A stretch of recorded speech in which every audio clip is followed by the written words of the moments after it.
We are pleased to see you join us. The next story we are reading today is The Eyes of the Cat. The town of Mallow Creek had always been quiet, a place where the wind whistled through the trees and the mist clung to the hills like a shroud.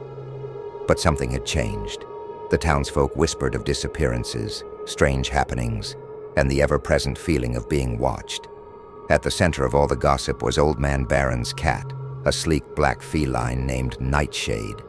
Nightshade had been in the town as long as anyone could remember, seemingly ageless. Her coat was as dark as the shadows, and her eyes, luminous and yellow, seemed to follow you even when you weren't looking. There was something unsettling about her. No one could explain why, but those who passed her on the cobbled streets of Mallow Creek would feel a chill crawl up their spine, as if some ancient, unknowable thing was observing them. It wasn't until Old Man Barron disappeared that people began to fear Nightshade more openly. They found Barron's house empty, his doors unlocked, his belongings untouched. But he was gone, as if he had simply vanished.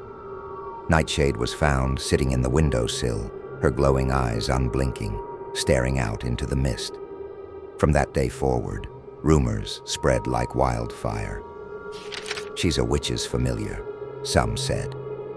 No, she's something worse, others whispered. A creature from the other side sent to take souls. Of course, I didn't believe any of it. Superstitious nonsense, I thought. I was a journalist, sent to cover the mystery of Barron's disappearance. And as I arrived in Mallow Creek, the fog clinging to my boots, I made my way to the old man's home. The house was as decrepit as the rest of the town, a relic of a bygone era, with ivy strangling its walls and windows caked in grime. Nightshade was there, perched on the front steps, staring at me with those unnatural eyes. For a moment I felt the same prickling unease everyone had spoken about, but I shook it off. It was just a cat, an old, ordinary cat. I knelt down and reached out to pet her, but as my hand hovered just above her sleek fur, I hesitated. Her eyes, there was something wrong about them. They weren't the eyes of an animal. They were too deep, too knowing. I could swear they reflected not the world around us, but something else, something far beyond the veil of our reality.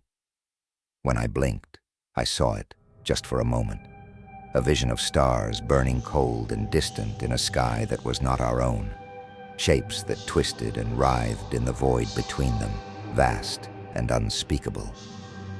And then it was gone. I stumbled back, my heart pounding. The cat hadn't moved, hadn't even flinched, but those eyes, they had seen something they shouldn't have. I couldn't shake the feeling that Nightshade wasn't just looking at me, but into me, through me, as if peeling back the layers of my mind to reveal my deepest fears.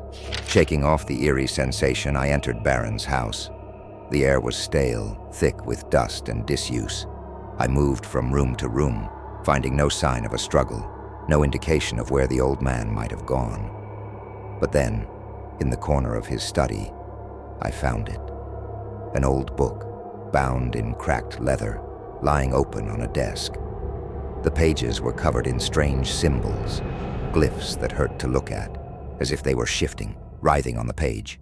In the margins, Barron had scrawled notes, disjointed ramblings about other realms, unseen watchers, and the call of the Black Void. One phrase repeated over and over again, the eyes of the beast. A low growl rumbled from behind me. Slowly I turned, my blood freezing in my veins. There in the doorway was Nightshade, but she was no longer just a cat.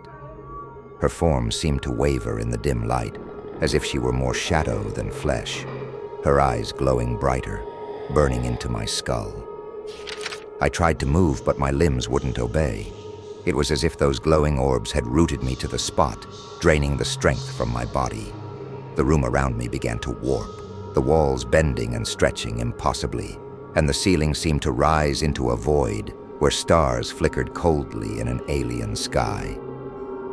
Nightshade's form twisted, elongated, her sleek black fur melting away into tendrils of darkness that writhed like serpents.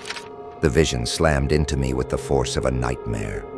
I saw worlds not meant for human eyes, cities of impossible architecture sprawled across dead planets, and beings older than time itself, their shapes too vast and grotesque to comprehend.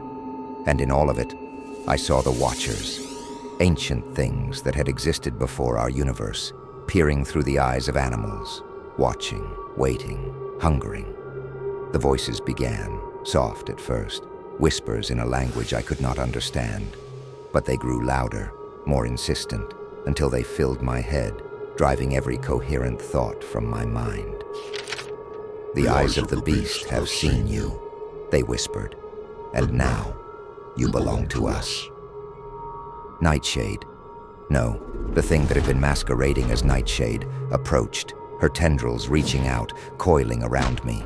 I tried to scream, but no sound escaped my lips. My vision darkened, the walls of reality closing in, and I was pulled into the cold, endless void, where stars flickered and died, and monstrous gods slumbered in the dark spaces between them. I was never seen in Mallow Creek again, and yet if you were to visit that small, forgotten town, you might catch sight of a sleek black cat with glowing yellow eyes, perched on a windowsill, watching, always watching.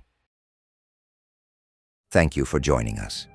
If you enjoyed this story, leave a like, and make sure you subscribe to the Cryptic Library so you do not miss our next short story.